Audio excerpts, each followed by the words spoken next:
Olá, sejam muito bem-vindos e bem-vindas a esse nosso encontro. Hoje eu optei por falar um pouquinho sobre os movimentos da coluna torácica. A gente vem dando continuidade às questões da coluna vertebral como um todo, as alterações posturais, os problemas que isso pode decorrer e as diretrizes de tratamentos com o exercício terapêutico. Então, hoje eu gostaria de abordar um pouco mais os movimentos da coluna torácica, uma vez que eu já disponibilizei para vocês um estudo sobre a coluna lombar, desde a artrologia, a osteologia, os músculos e um pouquinho dessa cinesiologia da coluna lombar. O nosso foco hoje na coluna torácica, ele não é um estudo detalhado, né, de toda a parte óssea, de toda a parte articular, de toda a parte muscular. Eu quero apenas enfatizar algumas questões para a gente entender, por exemplo, a cifose torácica, os movimentos dessa coluna, de que forma acontecem esses movimentos, como eles podem estar sendo limitados, né? Então, eu convido vocês, nesse momento, a ir para um ambiente mais calmo, mais tranquilo. Quem não estiver utilizando o celular para assistir essa videoaula, que por favor, coloque seu celular no silencioso. Vamos prestar aqui um pouquinho de atenção. A coluna torácica, como todo o eixo, né, da coluna, é extremamente importante, em especial a caixa torácica. Ela vai conferir para a coluna torácica particularidades diferentes da coluna lombar e da coluna cervical.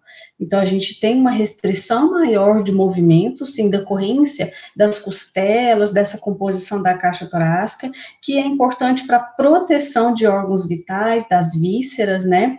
A gente tem o pulmão. Então, agora eu vou tentar abordar de forma bem breve com vocês por que que o diafragma, por que que a respiração é tão importante para a gente conseguir aumentar o espaço intravertebral e reduzir ou minimizar a pressão intratorácica nos discos intervertebrais. Então, vamos prestar um pouquinho de atenção aqui sobre a coluna torácica. A mecânica dos músculos da coluna torácica. Então, eu trouxe o livro da Carol Ortiz, que fala de mecânica e patomecânica do movimento humano. Esse livro é de 2014, né?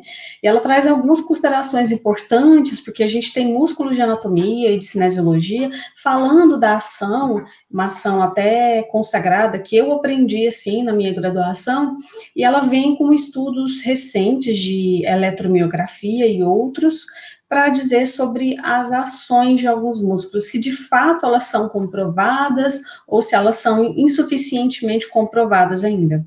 Então, para a gente lembrar aqui de alguns músculos importantes, quando a gente pensa no indivíduo na posição anatômica, se eu vou verificar o tórax posteriormente. Então, posteriormente, a gente tem uma camada superficial, uma camada profunda, uma camada mais profunda. E aí, naquela nossa aula sobre alterações, sobre postura normal, sobre postura padrão, o que que eu falei para vocês? A gente imagina o homem em pé como um pêndulo invertido, e a gente tem os músculos superficiais como cabo de forças que vão manter esse indivíduo em pé. Então, agonista e antagonista, eles vão trabalhar para manter o corpo em equilíbrio contra a ação da gravidade e contra essas oscilações para frente, para trás, para a direita, para a esquerda. Então, esses músculos superficiais são importantes para isso. A camada mais profunda é ela que, de fato, estabelece o controle,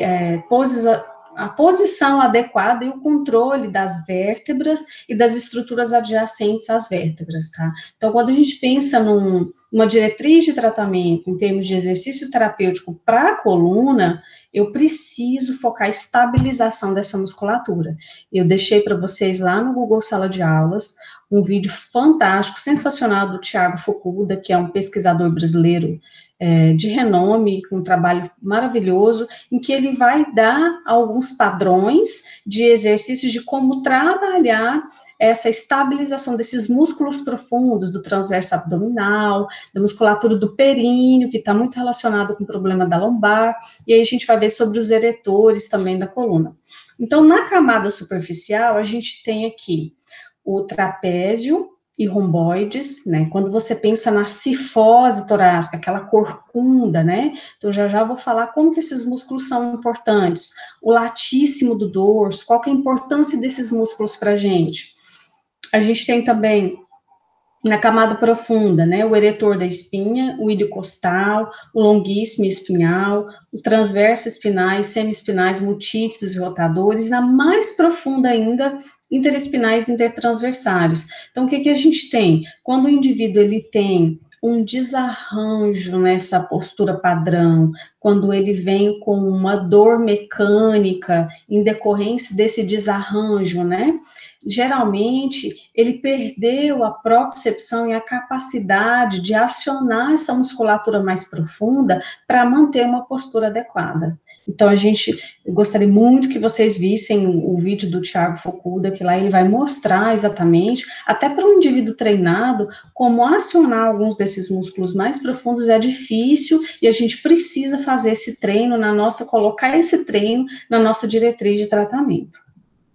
Então, os músculos intrínsecos do tórax, a gente tem o serrátil posterior, superior e inferior, os intercostais externos, os internos, o transverso do tórax, os subcostais, levantador das costelas e o diafragma, que é muito importante. Ele pode ter uma limitação significativa quando o indivíduo é muito corcunda ou quando o indivíduo está no padrão de cifose exagerado. Vou mostrar já para vocês cada um deles.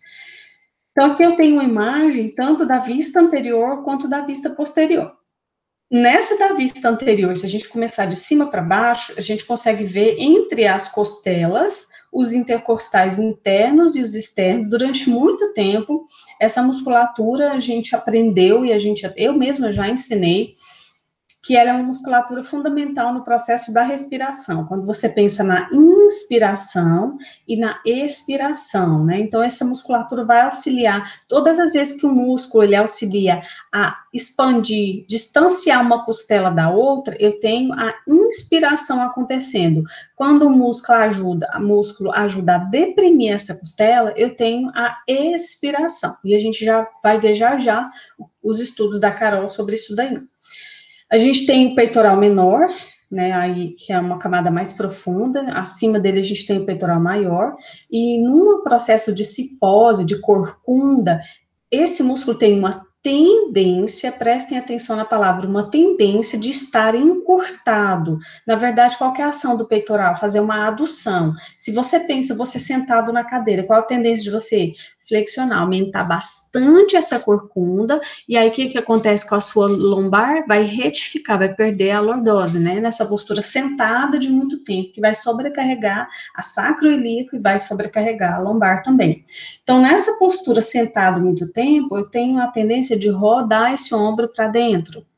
E aí a gente tem o reto abdominal, numa posição mais mediana, né, na linha mediana do corpo. A postura sentada também muito tempo no computador, o que eu vou fazer? Vou ter um encurtamento, né, dessa parte superior do reto abdominal. Então, o indivíduo acostuma muito com essa postura de hipercifose, ele vai ter uma tendência a encurtar também. E aí a gente tem os oblíquos, que já a gente vai falar sobre um pouquinho mais. Na vista posterior, a gente tem o trapézio, que ele tem os feixes, né? Superior, médio e inferior. Quando a gente pensa em melhorar essa cifose, eu preciso lembrar de colocar esse ombro para trás, esse ombro para baixo. Não é só a postura militar de colocar o ombro lá atrás, porque isso vai sobrecarregar os romboides. Eles vão entrar no estado de fadiga muscular, ok? Que eles vão entrar em isometria, não é isso que a gente quer. A gente precisa acionar esse trapézio descendente para que ele ajudar, olha só, a linha de tração dele na escápula, tá? Então, ele tá passando bem quase no meio dessa escápula, ele vai ajudar, quando o ombro tá rodado para dentro, tem um processo de abdução dessa escápula, né? O bordo medial dela vai afastar da linha mediana da coluna. Então, quando eu aciono esse trapézio, eu ajudo a voltar, e junto com o trabalho também de romboides, né? Então, é importante aí. Observem essa musculatura do latíssimo do dorso, né? tinha uma tendência de se dizer que essa musculatura ela ajudava no movimento de extensão da coluna, mas olha a linha de tração dele, tá? Então, ele tem mais o papel de um rotador do tronco do que de extensor, prestem bastante atenção nisso. Olha o eretor da espinha do lado do latíssimo do dorso, né? Aí a gente consegue ainda ver um pedaço do oblíquo externo. Então, essa musculatura, ela é fundamental para toda essa região do tronco e coluna torácica. Quando a gente pensa em trabalhar disfunções posturais de coluna torácica, não tem como eu não trabalhar respiração. Inspiração, expiração. Olha aqui o que a Carol traz para a gente, a autora desse livro, com relação à ação muscular de alguns músculos importantes. Então, lá, o trapézio e o romboide. Olha lá a linha de tração desse músculo, a direção das fibras dele. Então, a ação do trapézio e do romboide como extensores da coluna vertebral, a evidência é inadequada. Não se comprovou que esses músculos, de fato, vão atuar na extensão da coluna. E também na inclinação lateral da coluna vertebral torácica, né? Quando eu contraio um lado, por exemplo, vou levar a minha coluna, vou inclinar para a direita, ou vou inclinar ela para a esquerda. Então, é inadequado a evidência de que esses músculos façam essa ação. Outra ação, rotação contralateral da coluna vertebral. Já já eu vou falar mais desse movimento, também foi inadequado os resultados. O latíssimo do dorso tem um conflito de que a ação dele é de extensão da coluna torácica, ok? Ele tem uma ação na extensão da glenomeral. Então, a gente vê lá, olha a linha de tração dele, ele já tem uma ação na extensão da glenomeral, a gente até sente isso em algumas vezes. Mas na extensão da coluna como um todo, a evidência foi conflitante, ainda não tem uma comprovação. Já a gente tem duas evidências comprobatórias para o latíssimo do dorso. Então, o latíssimo do dorso, ele ajuda na inclinação lateral da coluna vertebral, na contração unilateral, já mostro um exemplo para vocês. E na rotação ipsilateral, que significa do lado oposto da coluna vertebral torácica, na contração unilateral. Então, aqui de lado, imagina o sujeito de lado, né? Estou fazendo uma rotação, eu posso usar oblíquos, o oblíquo do abdômen, junto com o latíssimo, para acontecer essa rotação. Olha aqui, por exemplo, essa pessoa sentada fazendo esse tipo de movimento. Nesse tipo de movimento, eu vou ter o latíssimo do dorso participando da rotação ipsilateral, que é do outro lado contrário do tórax. Eu tenho trapézio e romboide gerando rotação contralateral, do lado oposto. Eretores da espinha são músculos que, esses sim, de fato, vão ajudar na extensão da coluna. Então, a gente tem o longuíssimo do tórax, esse músculo ele passa desde a cervical, tá? Mas como aqui o foco é a coluna torácica, não tô falando do longuíssimo, lá em cima. Então, longuíssimo do tórax, o espinal e o ilho costal do lombo, que são eretores. E temos também uns músculos mais profundos ainda, os transverso espinais, né, que vão passar entre o processo transverso de uma vértebra até o processo espinhoso. Então, a gente tem lá em cima, ó, o semiespinal da cabeça, o semiespinal do tórax, os rotadores do pescoço, rotadores do tórax, são esses músculos bem profundos e bem pequenininhos. O que a gente tem de comprovação? Então, esses músculos, eles vão auxiliar, a linha de tração deles já é mais paralela, né? Desculpa, oblíqua, direção oblíqua. Então, na extensão do tronco, contração bilateral dos dois lados, é comprovado. Inclinação lateral do tronco ou contração unilateral, comprovado. Rotação contralateral do tronco, comprovado. Os intrínsecos do tórax, aí a gente tem lá em cima, ó, o serrátil posterior superior, o eretor da espinha e o serrátil posterior inferior lá embaixo. Aqui a gente tem os intercostais, porque estão dentro das costelas. Então, aqui eu tenho o intercostal íntimo ou interno, que é a mesma coisa, a direção da fibra deles, e os intercostais externos, que têm uma direção contrária, o interno e o externo. Então, o que a gente tem de comprovação? Essa musculatura foi comprovada, tem evidência de que a ação delas é de rotação contralateral do tronco e os internos de rotação ipsilateral do tronco, e já tem uma evidência conflitante na inspiração e na expiração. E aqui a gente tem, por exemplo, o músculo transverso do tórax, que é esse aqui, ó, que tá passando aqui nessa regiãozinha, já tô com a setinha, e a gente tem aqui os subcostais que estão embaixo das costelas, né? Eu tenho o levantador das costelas. Então, o que a gente tem aqui? A ação muscular do transverso do tórax, dos subcostais e levantadores das costelas. Há evidência comprobatória de que todos esses músculos vão auxiliar na depressão das costelas, especialmente o transverso, o transverso do tórax, ok? Não todos. Então, só o transverso do tórax. Há comprovação, então, olha a direção da fibra muscular do transverso do tórax. A hora que esse músculo produzir uma contração, o ventre vai puxar essa costela para baixo, né? Então, é um músculo que vai auxiliar na expiração. Todas as vezes que as costelas abaixarem, eu tenho a expiração. Quando elas expandirem, né, e distanciar uma da outra, eu tenho a inspiração.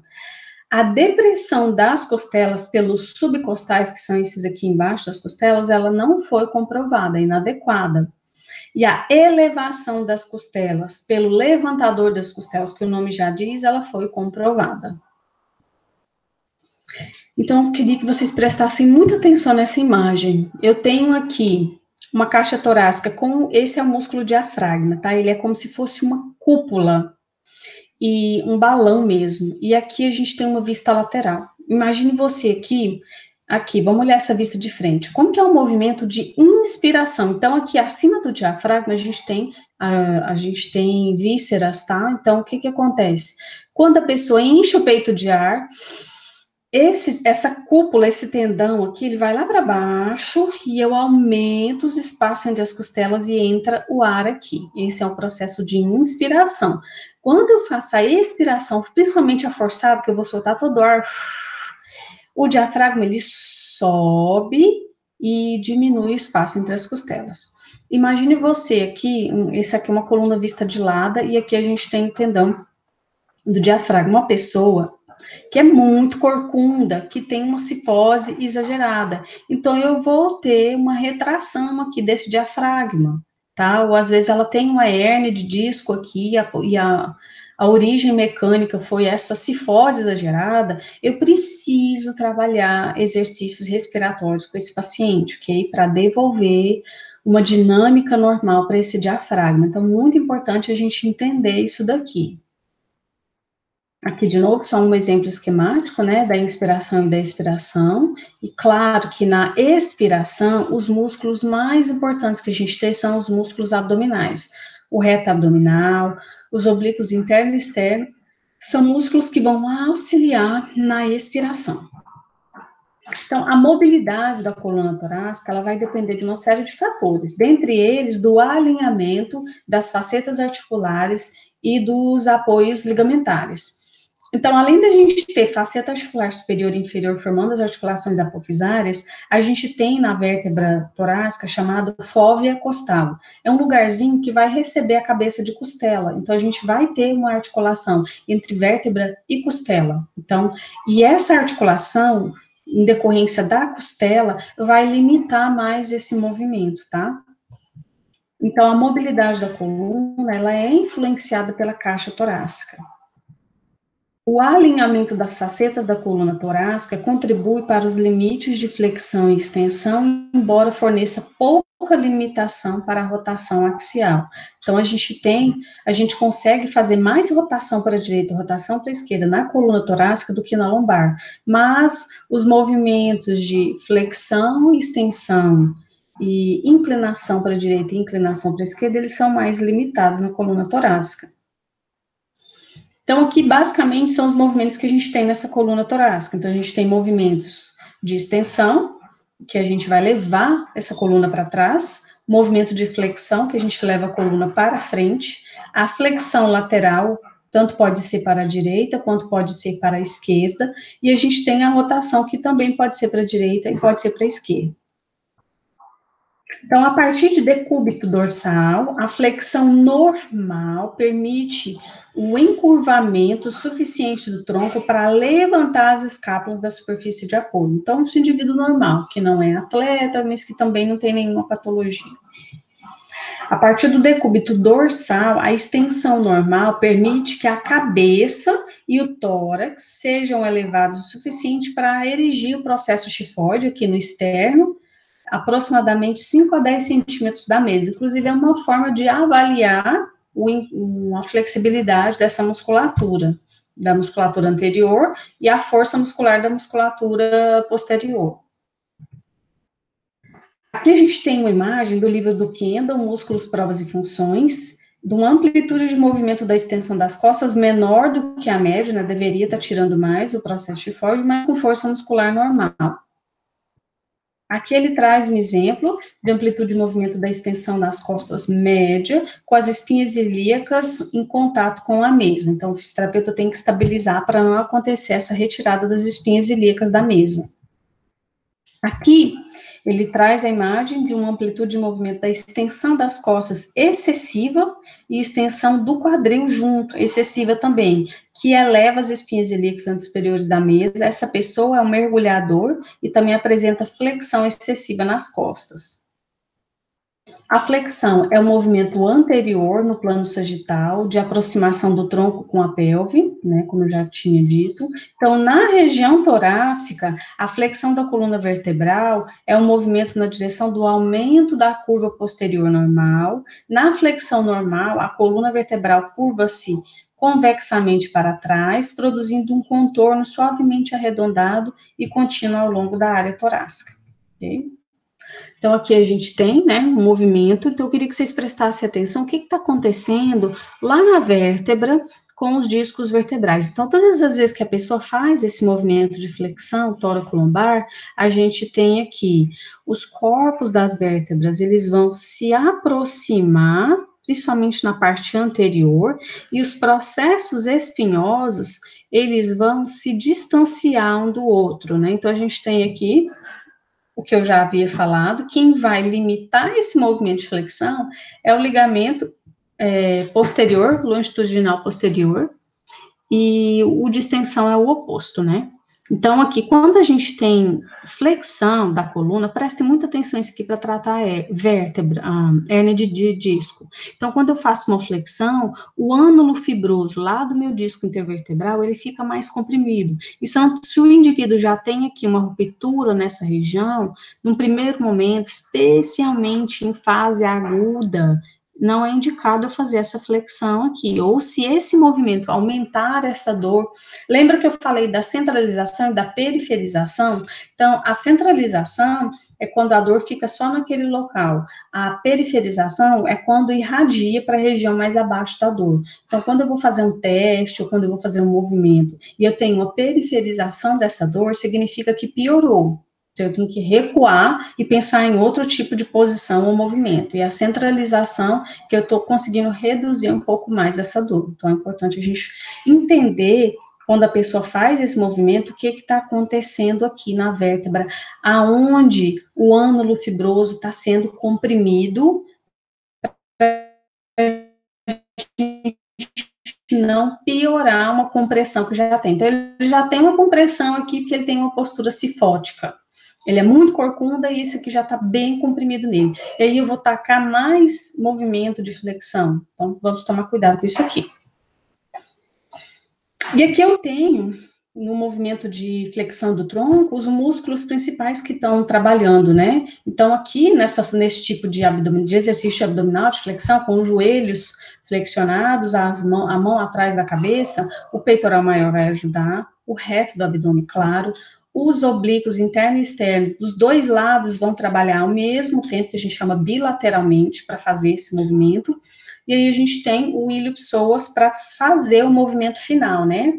Então, quando chega aqui, eu tirei as escápulas do solo, da maca, de onde for.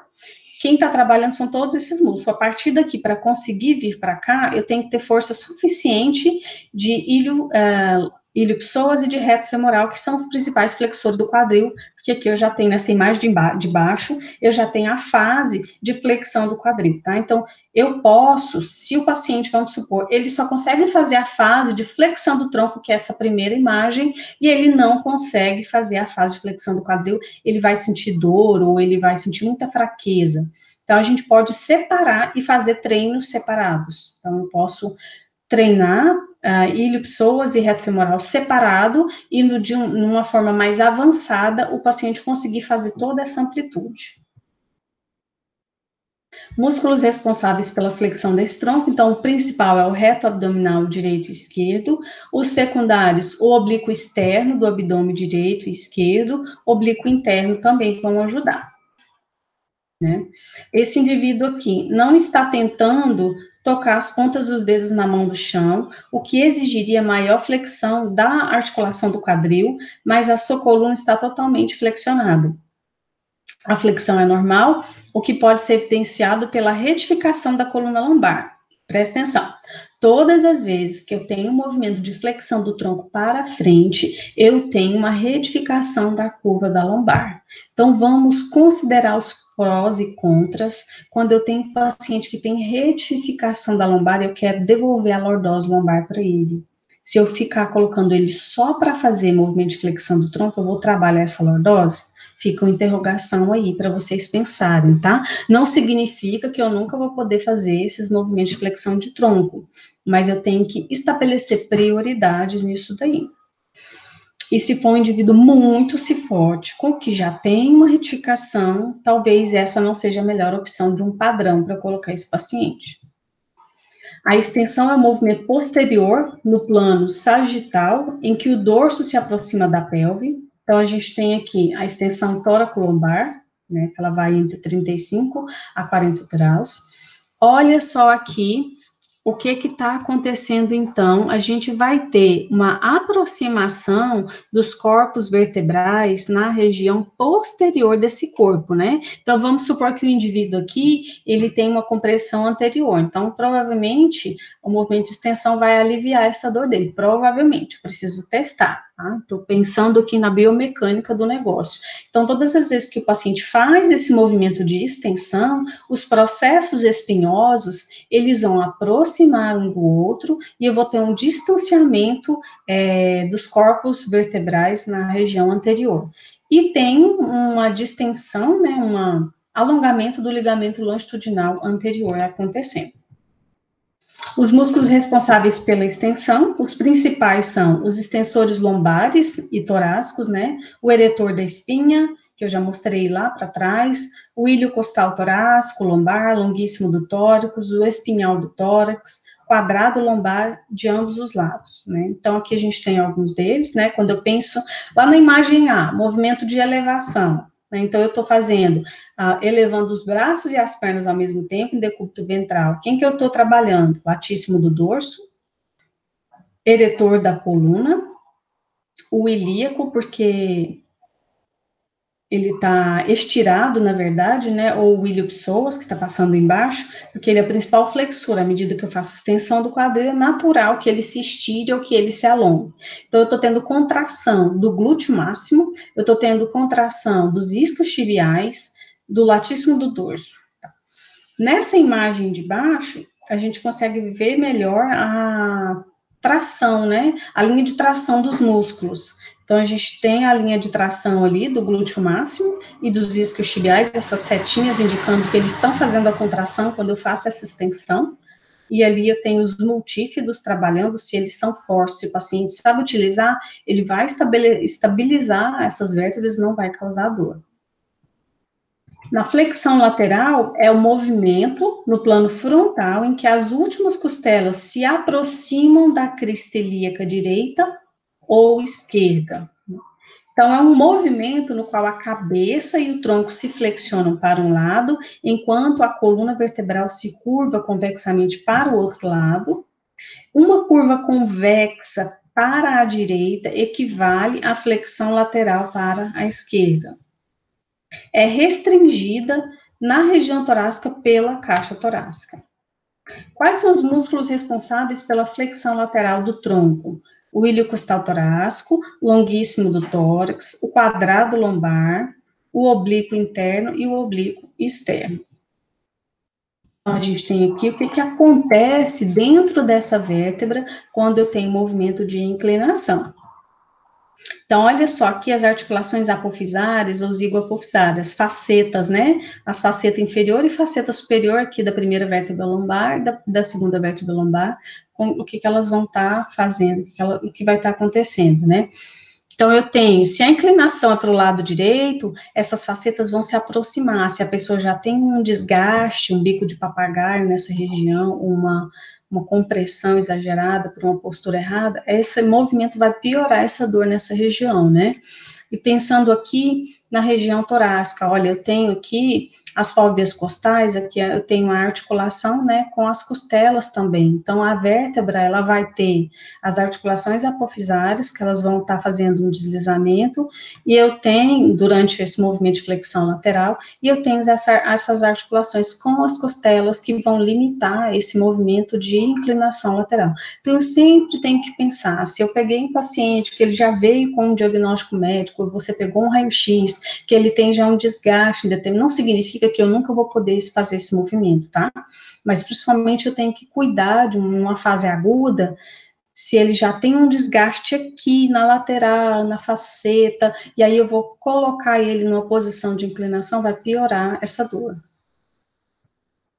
Então, quando o corpo consegue se flexionar lateralmente, depende do comprimento dos músculos abdutores do quadril opostos e os itens citados. Então, é muito importante quando a gente pensa em coluna, pensar em quadril também. E no vídeo do Thiago Foucault, ele vai falar bastante isso, a importância de avaliar flexibilidade e força de quadril quando a gente pensa em coluna, porque está interligado. Esse é um principal erro que se comete quando a gente pensa em diretriz de tratamento para o problema da coluna, é não olhar a musculatura do quadril, né? E por último, a rotação, né? Que ela é o movimento no qual o tronco gira para a direita ou para a esquerda em torno de um eixo. Ela é mais livre na torácica e discreta na lombar, como eu tinha dito antes, eu tenho uma amplitude um pouco maior, né, de flexão e extensão do que de rotação. Os músculos responsáveis por essa rotação, o semiespinal do tórax, os multífidos e o espinal. Então, são os principais. E os rotadores também. Então, a rotação de uma vértebra será acompanhada da deformação do par de costelas associados, graças à flexibilidade das costelas e, sobretudo, das cartilagens costais. Lembram quando você pega aqui no externo? Então, no externo, você vai ter as cartilagens costais bem pertinhas entre o externo e as costelas aqui, e isso que permite. E a gente lembra que no processo de envelhecimento, o indivíduo acaba perdendo essa mobilidade dessas articulações, tá? Então, por hoje é isso. Peço a vocês que assistam os outros vídeos. Eu vou disponibilizar esse material, eu vou disponibilizar um capítulo do Lippert também sobre coluna, porque quando a gente pensa em diretriz de tratamento, a anatomia, a cinesiologia, ela é a nossa base, ela é o eixo da nossa diretriz de tratamento. Então, é importante a gente revisar. Obrigada, pessoal, por acompanhar e até a próxima.